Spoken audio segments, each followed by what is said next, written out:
Hello and welcome to the MHG podcast.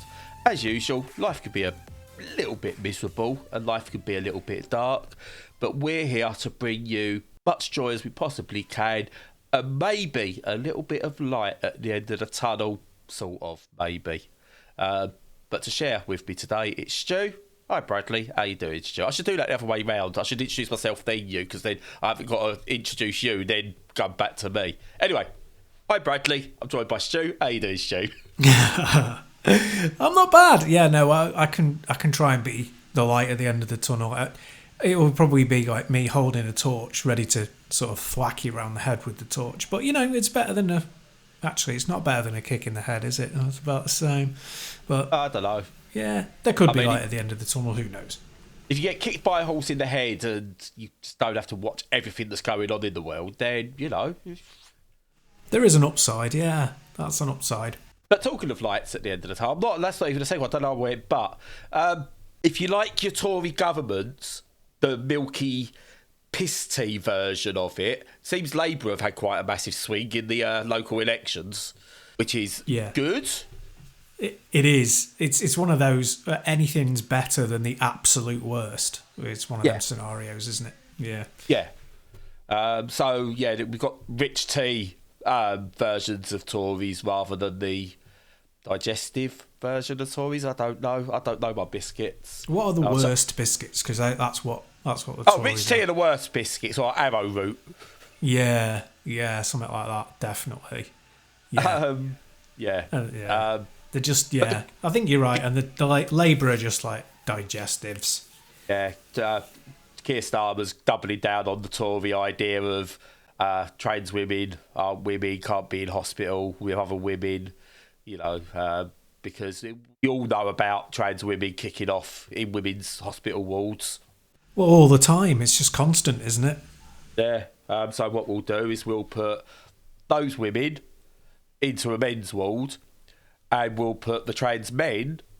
Well, it's just if you're gonna live by stupid rules, then you've got to follow the stupid rules, haven't you? And whatever the consequences are, none of them make any sense. It's all bollocks. Yep, it is indeed. And yeah, it's sad, it's pathetic. There is light sort of at the end of the tunnel. Yeah, as you said, you make that first bit of damage, you've chipped away now. We've chipped away, and we've shown that we aren't all going to stand for this. The Greens have done really well. Sorry for the politics talk in our video games podcast, like proper politics as well, the actual voting and everything. But there you go. The Greens have done well, which is always a good sign. I think that's showing more young people engaging and going, you're bad. We know we're not going to win any of this by going for you, so we'll start giving some platforms to these ones, which is good. So it's good. Yeah. There's the young ones are gonna save themselves, and we'll do what we can to help, while the people older than us do their best to burn it all to the ground before it all happens, Stu. Yeah, you've made me want to watch the young ones as well now, the show. Are they all okay still? I don't know. I'll have to watch them and find out. But no, I mean like the people who was in it. Yeah, most of them. Aid Edmondson's fine. We know Aid Edmondson's fine. We know Rick Mail was completely fine. I'm assuming Nigel played her. I think so. I think Nigel played her. Yeah. He's the one I always thought might go most John Cleese. Yeah, he had a bit of that about him. Although, did you see that show of his that was really funny years ago, the Actors Studio piss take? Did you see that? Yes. Yeah, they were. I haven't seen them for decades. I have to watch them again. And obviously Alexi Sale, he's a Scouser and a proper Scouser. He's a hero. And proper working class. So, yeah, the young ones, even if the comedy might be a bit dated, at least the people are all still good. And Rick Mail's are forever a legend. Yeah, I agree. Talking of legends, Stu. Go on. There's a league of them, don't you know? Oh, hey, that's a pretty good segue. There's a League of Legends. Did you know what League of Legends is? I do. It's a video game, Brad. It is a video game, Stu. Have you been playing League of Legends, Stu? No, I have not. Have you ever played League of Legends, Stu? I have not. Nor have I. I think I've only played a couple of MOBAs. I still don't quite get them, and stuff. So if you've not been playing League of Legends, Stu, or Dota, or I don't know, Heroes of the Storm was one that was around for a bit. I don't know, or Smite, Like any of those. Yeah. If you've not been jumping in, what have you been playing? Oh God, yeah, no, none of them, and never would. But yeah, I mean, anything that's No like, offense to anyone who does like those games, they're just not our bag.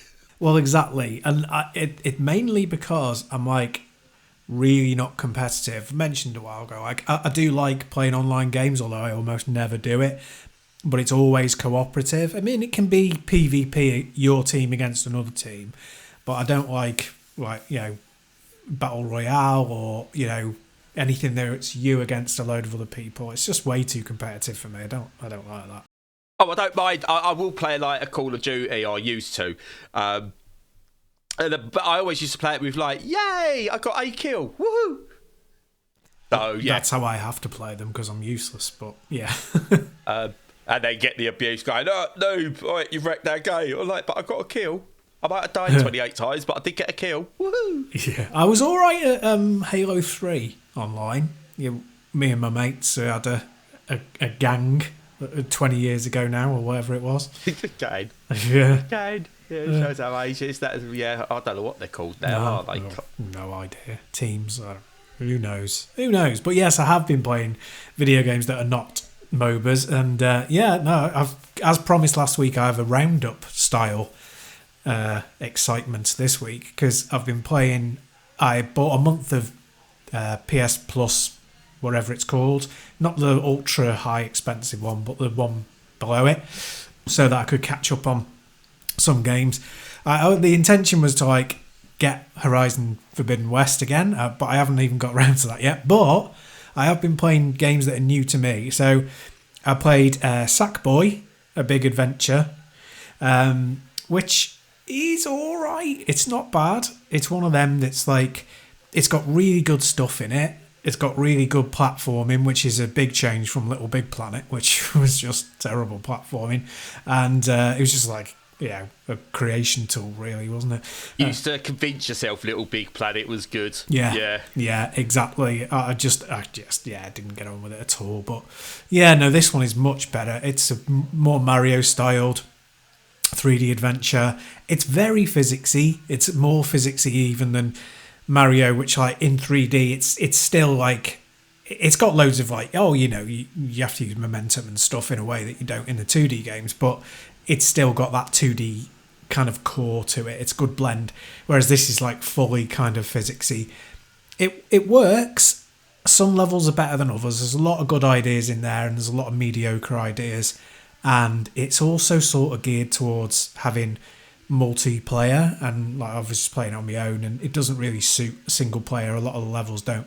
But yeah, it's not bad. It's decent. It's worth checking out as part of PS Plus. I would say to you, go into it thinking, I don't have to complete this. I can just get a flavour of it, because it's just one of them type of games, I feel like. Yeah.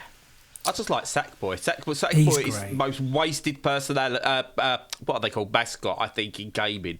I think Sackboy is brilliant. We used to have a Sackboy doll on top of our Christmas tree every year. He's gone missing. He's somewhere. I don't know where he's gone now. But yeah, Sackboy's brilliant.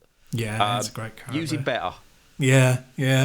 But yeah, then after that, like one that definitely sort of demands your time and demands you complete it and is worth completing it and was a big shock to me was Ratchet and Clank Rift in Time, if that's what it's called. I think it is. Yes. Which I was pretty surprised by. I put it on because I wanted to see what it's like on a technical level, because it's like the showpiece of what PS5 can do. But I enjoyed it as a game. It's nothing world breaking in most respects, but it does a couple of things brilliantly. But yeah, the technical side of it is astonishing. Like, I am really shocked by how good it plays and how good the technical side is. And the big thing is, like, there's loads of pretty stuff, which, great. But in terms of gameplay, huge areas and arenas that you can, like, if you see it in the distance, you can probably get to it. Brilliant traversal. So it's got, like, stuff where you cover an amazing amount of ground but it's all at 60 frames per second in performance mode. It never breaks. There's no glitching. It's not basic. It still looks amazing. Loads of rail grinding, loads of speed. It combines like what you can do in a racing game with what you can do in a platform game, and like it just breaks all the rules of what you think is achievable in one space. And it's all thanks to like streaming off ultra fast, off your ultra fast SSD. And I was genuinely gobsmacked with it. I think it's an amazing technical achievement, and it also looks lovely, and the gameplay's good. So I played it all the way through. So yeah, actually really surprised with that. I fancied this one. I thought I'm not spending 450 quid on a PlayStation 5. It runs really well on a Steam Deck. Well, that's good. So, yeah. Sorry to poo-poo your one that's a showcase for what PS5 can do. It runs brilliantly on a Steam Deck. I don't know if there's a bit more loading on the Steam Deck version, on the PC version, based on what hardware you got compared to the PS5.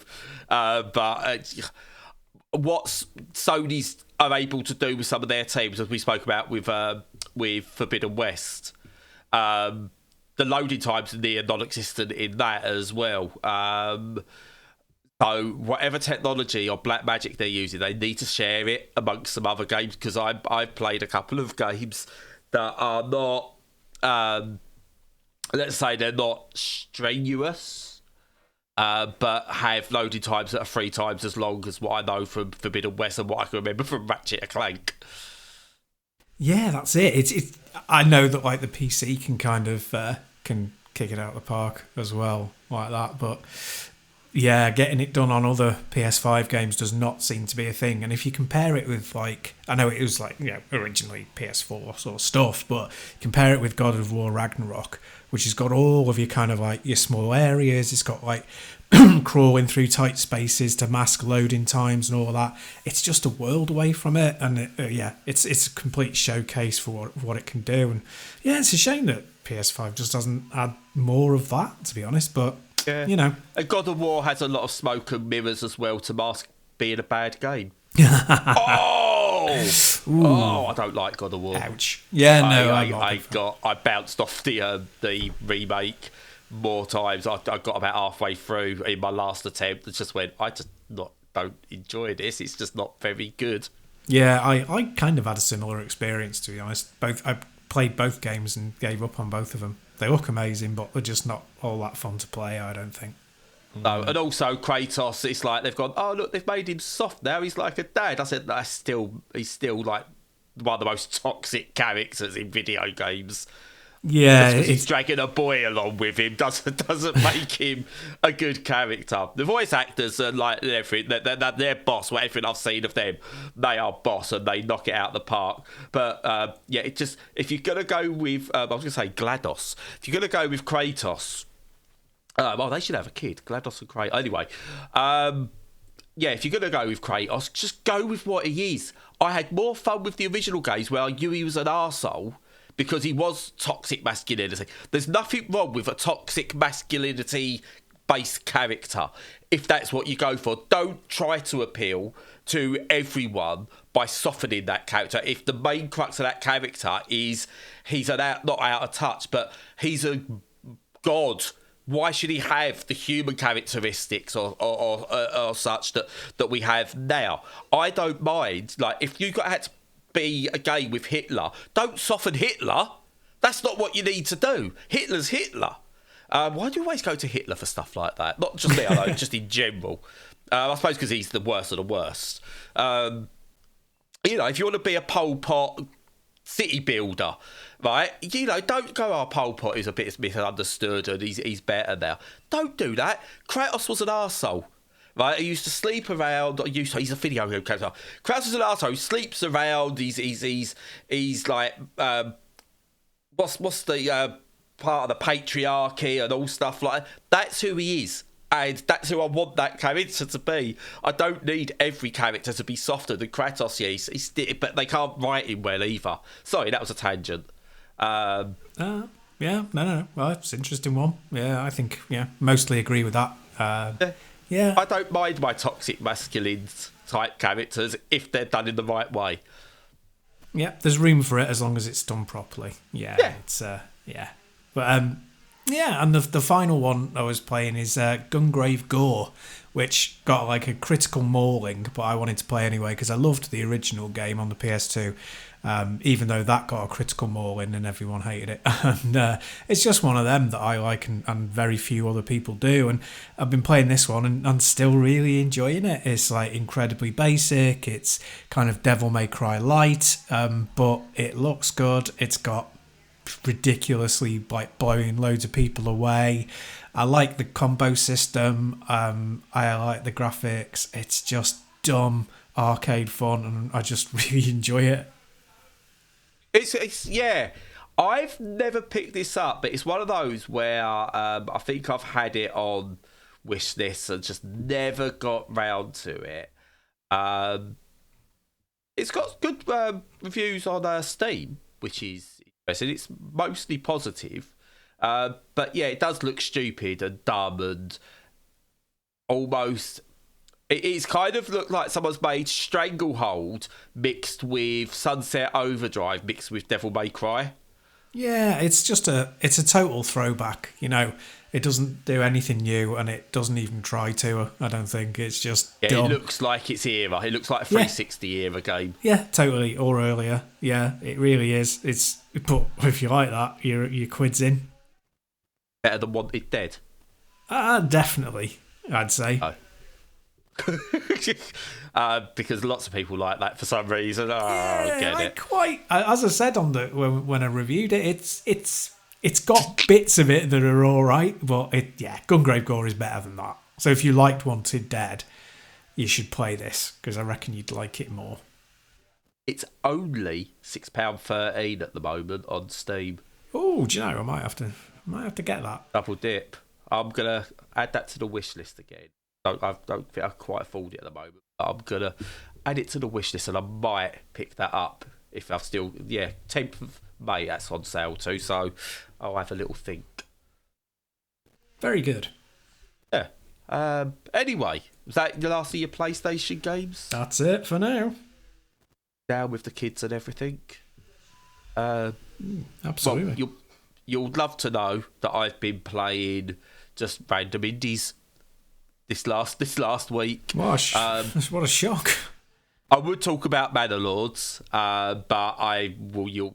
This will go on forever if I talk about Manor Lords. I'll talk about that another day and do my up. It's just the most amazing game that just it puts every AAA developed game to shame in what it's managed to achieve. It puts City Skylines to shame. Everything. It's so good. I'm not going to talk about it anymore because I've been playing also a factory builder type thing that's part. I forgot what the game's called now. What's that really good one that everyone plays? Satisfactory. Sorry, part Satisfactory, part Foundry. It's called Foundry, this game. Sorry, that's where I'm getting that. So it's part Satisfactory, part Factorio, part Minecraft in some ways, part Astroneer, that kind of thing. But basically, it's a 3D first-person factory building automation thing. It's just come out in early access, and yeah, it's good, really good. I picked this up to cover, and I was like, I don't know if there's room for more of these because there's like the ones that are out there are so popular and so involved. I don't know how you break the people who are playing those, but it does it. It's bright, it's colourful, it's got like the robot characters that do a lot of your stuff, and it's they're entertaining enough. The gameplay mechanics are pretty good. It's got full controller support, which is good. It runs well on Steam Deck, which is good even at this early stage. And just like a lot of those factory builders, you can create some absolutely outlandish systems to sort of like build this massive complex. It's voxel based, so it runs lovely. Voxels seem to scale better than most other things. Yeah, they do. Yeah, and the world seems almost infinite. that you're in, so you're not limited to your areas. So if you want to make something that's really extravagant that feels like it stretches for miles, you can. It's got all the basics of most city builders, automation factory builders. It's just come out in early access, and there's loads more to come. So the odd little bits I had in there was like, there was a lack of blueprints that I liked in the game. They're coming soon. The UI isn't the best, but they've got that down, the stuff they're going to look at, and loads of other bits. So one of the things it does lack that a lot of like the best ones have, such as Factorio, there's no trains. That's probably my autism that loves a train.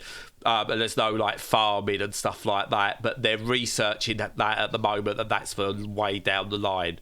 But yeah, it's one of those. It's in early access. It depends how much you care about early access games, whether you jump in on this. I like an early access game to support devs and give it a bit of a focus. And yeah, it's one of those. I think pick it up, give it a go, see what it's got, see what the game feedback. I think this will be an early access for a good year, maybe 2 years before it hits like a 1.0 release. But in a good way. It's a very playable game, even at this early stage. I've managed to do some very basic factory setups. I've tried my hand at doing something a bit more complex, but as usual, I suck at them because I get lost with what I'm doing. Never the game's always my fault, because as soon as I do anything more than like a couple of belts, like going along, I'm like, oh, I don't know what goes where now. So yeah. So I always do like the ADHD based factories. It's got online co-op on there if you want it. I haven't got around to trying that, but yeah, it's a really, really good game to start with. I'm gonna pack it away now, and probably not touch it until there's another major update. But yeah, I think we're gonna have another big name on the automated factory builder genre. And those guys who love that are passionate, so yeah, it's got to do well if it wants to succeed. Well, yeah, no, you're right, because it's it's got a real tight user base, hasn't it? It's like they really know what they're about and what they want. Yeah, these the people who play these on the whole are, for the true meaning of the word, nerds who know their stuff. So if you're converting, I don't know, if you're converting a machine part into something else and you get that slightly wrong in terms of this is how the science doesn't work, but we're going to do this anyway, they'll pull you up on it. So your systems have really got to be in place. So far for me, who doesn't know as much as the people who are really, really into this, I found it as frustratingly complex as the other games I mentioned, such as Factorio and Satisfactory, but making sense in the same way those do. They're frustrated because I'm an idiot. They're not frustrated because of how they play. They're frustrated because of my brain. And I like that. I don't know why I keep going to these games. I think it is honestly the ADHD thing of, I like this idea of crafting something, but then I get to a point where I go, I don't know what I'm doing anymore. But yeah, it's good. There's loads of these about, and this is seemingly going to be one of the better ones. Cool. Yeah. Fair play to you. And I broke Steam. Hang on, there we go. And my next one is a game that is out fully, not early access. I've been playing a lot of early access stuff, mate. But anyway, a game that's out fully. And you know me, Stu. You know I like my my city builders and things like that. Well, there's one that's just come out, and this is where I've got a complete brain fart on. Oh, there we go. Right, brain's back. There we go. We've engaged. Right, this is called Hexguardian. It's a roguelike tower defense game, but, and there's a but. I don't know if you remember me talking about a game called North Romantic last year. I do. Yeah, hex-based city builder, really calm and everything. So you lay down your tiles and you have to create rivers that flow and train lines and stuff like that. Match the biomes to get the scores, and it's a fantastic game, and I love that idea. And then we saw a few more of those type of things come out. I think it's someone called like Islands or something like that. That's another sort of that game. And there was a lot of Me Too. I've got to stop saying Me Too in that. There's a lot of copycat style games that came out based on that. And they was all much the same. But Hexguardian's come, and this has taken that concept of the hexagonal building, but added a tower defense mode to it. And it's really, really good. So you basically start off with this small area made up of a number of hexagons. Some will have like a river path, some will have a walking path, and some will be plain. The idea is you can put your tower defense things on on certain areas, and the invading minions will come via the road or via the rivers. And they give you their start points. They come on. You've obviously tower defense. You've got to stop them getting to your main base. The more that get to your base, the more damage you take. Game over. And you put down your various things. You kill. You collect your coins. All the basic tower defense stuff is there. But this is where the hook comes in. So you get them all start quite close to your base. But you get these randomised tiles that you can put down. You have to earn the coins to buy the tiles to put down. You choose a tile, you might have a river tile. So you can put that river tile down to extend the river out. So the starting point where they come in on that river is further away.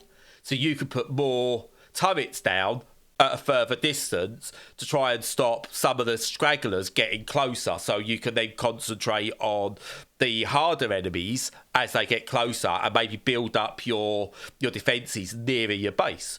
Or you can go the opposite, go hell for leather further out at the river, do that.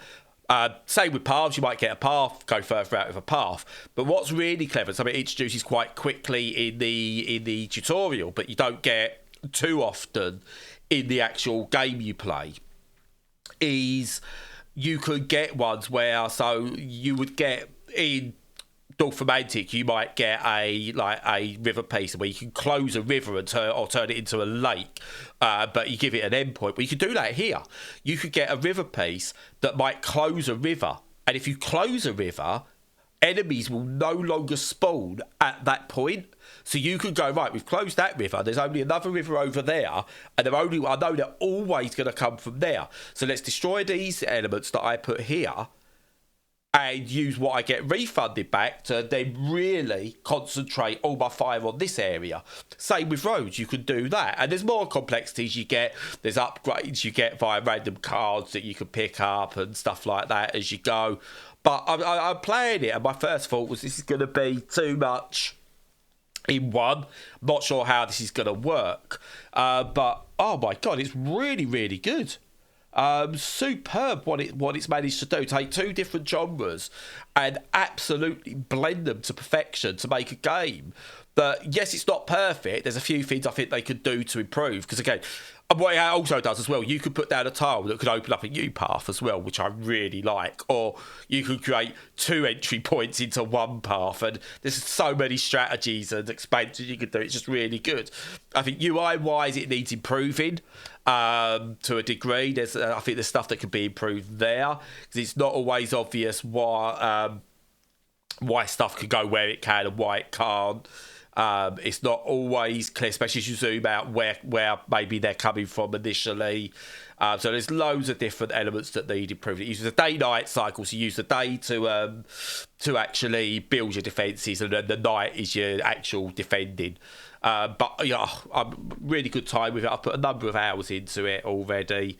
And it's one I think I'm just going to be bouncing in and out of for the foreseeable. It's just, I love a good tower defence. I love a good city builder, especially the relaxing ones. And this mixes them both nigh on perfectly. Oh, very good. Yeah, no, I've not been lucky with... I've not had something that's come along that's mashed up a couple of genres I like for quite a while yet. This still isn't one because you don't like either of those genres. No, sadly not. Yeah, it's not for me, but I appreciate it. I love it when these things crop up. There's been a couple of like tweaks to the Vampire Survivors formula that are working, but I I'm hoping They're still Vampire Survivors at the core, really, aren't they? They are. Yeah, that's it. It's a template at the moment rather than a kicking off point. But yeah. Hopefully, I'll get something a little bit sort of new and exciting for me this year. That would be good. Yeah. I love mashing up of genres. People are willing to try something. I like that the people who've done this have either looked at North Romantic or games like that, or they've looked at what's the famous tower defense called? The really big one that done the rounds. Plants vs Zombies, is that one or no? It is. But I don't count. Kingdom Rush is the one that really done these kind of pure tower defense. A lot of people love that. I used to love that back on the Vita and things like that. They've either looked at that or they've looked at North Romantic and gone, right, let's do something with those and just make it good. And it's what they've done. Because now I often sit there, Stuart, and I go, I don't know if I have to play Kingdom Rush or do I play North Romantic. Now I don't need to choose. Now I can play both at the same time.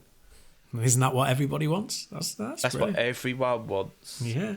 But yeah, that is really, really good. And again, as more and more AAA games are going by the wayside and just knowing how crap they generally are, we are seeing the indies come out fighting. Even the ones that you're maybe never going to get to hear of are still good. They still find their audience. Because the sad thing at the moment is Roll 7 have been shut down. Along with, I do apologise, the makers of the Kerbal games. And yeah, I just don't get how you get rid of Roll 7. They just made, they make the Oli Oli games, which were really, really good. They also done the recent, what was it called? That one that I really, really liked on the skateboard, slow motion. Hellskate? No, it's the Rollerdrome. Oh, Rollerdrome. Yeah, I played that. Yeah, it's not bad at all. No, and it was a BAFTA-winning game. It sold and made millions for Take-Two, but apparently not enough for Take-Two, and they're gone. Kerbal Space Program, again, I think that apparently, even though the second game wasn't well received in terms of critical reception or it's still in early access, but apparently that's done big numbers as well, and they're gone. Private Division, that's who made that one. But I don't get these big companies anymore. I really don't. No, it doesn't make any sense whatsoever. That's really depressing news. It's such good studios, such quality. Yeah. What do you do, Stu? What do you do? I get why the studios, why Roll 7 and the likes will go, right, yeah, let's go to Take-Two. That's gonna, initially you go, that's gonna give us job security. We're gonna be able to make these games. We've got the extra budget. And they do it, I think, with the best of intentions. The developers, this is not the publishers, but then they're now out on their, out on their arse. And I just hope someone could come along. They've worked with Devolver before. Maybe Devolver could come in and do something. Maybe help them out in some way. You've got the likes of, I think for me, the best indie publisher out there, Roll 7, Raw Fury. Maybe they could help them, reset up as an indie studio. My advice is if you're in the games industry and you want to make games because you love games and you're not in it purely for a payday, don't go with a publisher. Don't sign with a publisher as a part of their umbrella. Just stay independent and let publishers publish your games if they want to. Don't sell your studio to them because it's going to happen time and time and time again. Roll 7 made some of the best games I've ever played. They done that one, and this is I'm bad because this is me being bad with names, but they done that one with the that British-based gangster buddy type thing, which I can't remember what it was called. That was really, really good as well. And I remember they was quite upfront with you, like not upfront, was it engaging with people, creators of all sizes. Even when they did go to Take-Two, they was really good at chatting with like people that were about, including small people like ourselves. And I think it's just an absolute disgrace that Take-Two, who earn billions. They've got Grand Theft Auto, for crying out loud, which still makes them obscene amounts of money, endless amounts of money almost. They felt the need to shut down 2 small studios because they didn't make them all the money. And screw those guys, screw them. Yeah, completely. Yeah, it never makes any sense to me. I can't figure it out from, on a personal level or on a business level. Just doesn't seem to make any logical sense at all. No, and it's, for me, you've also got to have with, because they private division also done for when they published it, Penny's Big Breakaway, which was, I think you played it, and I think you said it was like a flawed but fun game. Yeah, that's right. I played it all the way through as well, completed it, so I'm an authority. And you look at like these 25 quick games and stuff like that, which they come out are great. And like Kerbal, do you know what? Yeah, it's not the best game. There's the sequel, but the first one was amazing. And they tried something different. They swung and missed. Don't shut them down. Are they going to shut down Rockstar if Rockstar do a slight swing and a miss? I mean, they probably would, in all fairness, too, because they probably would. They need very little excuse. But even so, no, I know what you mean. It's just bananas. Doesn't make any sense. All I can say is, but then it's double-edged. All I say is just only buy indies. If you're going to buy a game, buy an indie, support an indie developer. But then you're going to end up seeing a studio shuttered. But then it doesn't matter. I could say, make sure you're buying these games from Take-Two to keep the studios alive. Doesn't matter. Does not matter, because they will shutter a successful studio because it makes their profits look better. It gives the illusion of continuous growth by shutting the studio that's been a success. So it doesn't matter. It doesn't matter how well your game sells. They're going to put ludicrous ceilings on what they expect. Look at the Tomb Raider games, the modern Tomb Raider games, which sold millions, but not millions enough. Behave yourself. But then for me, you look at the success of something like Balatro, which hasn't sold millions and millions, but it sold big numbers, is great for the person who thought he was going to be out for 10 minutes and back into his job. Has now set himself up as a career. All I would argue is local folk don't just stick to independent. You've got a talent, stick independent. Find the right publishers, the right indie publishers. I could even put you onto a few I know are good for that sort of stuff. Even if the opportunity of a big payday comes, don't sell out. Don't sell out unless your plan is to take a few million quid and bow out of games. Do that, but if you want to continue making games and make your games that you want, don't go to them. Yeah, it's sad. Solid advice, I think. Yeah, it is, really is. I don't know why I just said that like that, because it really is solid advice, and I said that like it was the saddest thing in the world. Yeah, it's like I said something sensible. Doesn't sit well with us, does it? Being sensible. No, it does not.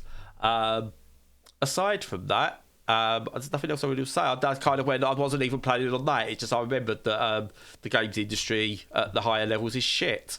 But I went off on one. So, with that, is there anything you want to add, Stu? No, not really. I kind of think you're right. We just stick with what if you want to do it for the love of it, would make a reasonable return, then stay with the indies. And if you want to take the money and run, then go with the big boys. But yeah, I'd stick clear, because you've never got job security in any job, but particularly not in the larger organisations. Yeah, very true, very true. So with that, I'm going to shut up now, because I'll go on another ramble. We don't want that. Even rambling must shut it up now. So I will definitely shut up now. Definitely, No. I've tried. I'm going to shut up now. Okay. Right, now or? Yeah. Okay. Right now. Yeah. Okay. Right. So as usual. Yeah. Now. Yeah. Oh no, there he is. As usual, follow us on all the socials. Check out all of our content on the website and on YouTube. Join us on Discord to chat if you fancy that. And apart from that, as usual, have a good week and stay safe and stay sane.